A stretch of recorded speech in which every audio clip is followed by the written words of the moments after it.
You are watching Tomorrow's Classrooms today. Welcome to this exciting tutorial on mastering metaphors. Whether you're a teacher looking for effective strategies to teach figurative language or a student eager to enhance your creative writing skills, this session is tailored just for you. In this tutorial, we'll progress through these 6 stages of learning about metaphors. 1. Remembering. Define and recall examples of metaphors. 2. Understanding. Compare metaphors with other devices like similes. 3. Applying. Identify and create metaphors in various contexts. 4. Analyzing. Explore the figurative meanings behind metaphors. 5. Evaluating. Assess how metaphors enhance writing. 6. Creating. Write your metaphors to make your descriptions captivating. What exactly is a metaphor? A metaphor is a figure of speech in which one thing is described as another to imply that they share similar characteristics. For example, the classroom was a zoo vividly paints a picture of chaos and noise, even though it's not true. Metaphors are powerful because they encourage imagination, help us see things in new and unexpected ways, and add vividness and emotion to our writing. Metaphor versus simile. Metaphors and similes compare two unlike things, but here's the key difference. A metaphor states that one thing is another. For example, he is a bird on a diet. A simile uses words, namely, like, or as. For example, he eats like a bird. Let's compare a few examples. Metaphor: the thunder was fireworks in the sky. Simile: the thunder was as loud as fireworks. Notice how metaphors create a stronger image by being more direct and definitive. Let's explore the 5 main types of metaphors with examples. Type 1. Standard metaphor. Compares two things directly.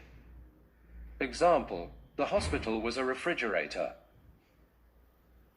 This comparison suggests that the hospital feels very cold, either literally, due to air conditioning, or metaphorically, indicating a lack of warmth. Type 2. Implied metaphor. Hints at the comparison without naming one thing. Example: she barked a warning at her child. This comparison suggests that her tone was sharp or commanding, similar to how a dog barks to warn or alert. Type 3. Visual metaphor. Represents ideas symbolically. Example: the earth is melting ice cream. This comparison suggests that the earth is deteriorating, much like ice cream melts when exposed to heat. Type 4. Extended metaphor. Spans across multiple lines or sentences. Example: Robert Frost's poem, The Road Not Taken. The roads symbolize different paths or decisions one faces in life. Type 5. Mixed metaphor. Combines unrelated metaphors, often humorously. Example: I smell a rat. Let's nip it in the bud. I smell a rat compares detecting something suspicious to smelling a rat, indicating trouble. Nip it in the bud compares addressing an issue early to cutting off a flower bud before it blooms, preventing the problem from worsening. Let's practice with a few quick exercises. Identify whether these sentences are similes or metaphors. She is as bright as the sun is a simile which uses the comparison word, as. She is the sun that brightens my day is a metaphor that directly states that she is the sun. Let's analyze this famous line by William Shakespeare. All the world's a stage, and all the men and women merely players.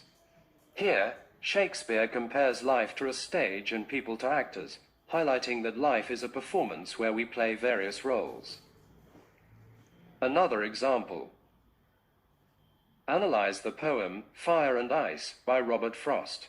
Robert Frost uses metaphors like fire, desire, and ice, hatred, to symbolize destructive human emotions. Identify the emotions these metaphors express. The world is your oyster inspires optimism. The stormy ocean was a raging bull, evokes danger and power. Complete the sentence. Be creative with your responses. Life is a blank. Possible completions include roller coaster, journey, or battlefield. Now, it's your turn. Here are some tips to craft metaphors. Identify the emotion or idea you want to express. Think of an object, action, or phenomenon that shares similar qualities. Combine them creatively. For instance, emotion, happiness, phenomenon, sunshine. Metaphor, you are my sunshine. Let's try another together. If we're describing frustration, we might say, his anger is a wildfire. That's it for now. Thank you for joining this journey into the world of metaphors. Don't forget to like, subscribe, and share your favorite metaphor in the comments below. Let's keep learning together. You are watching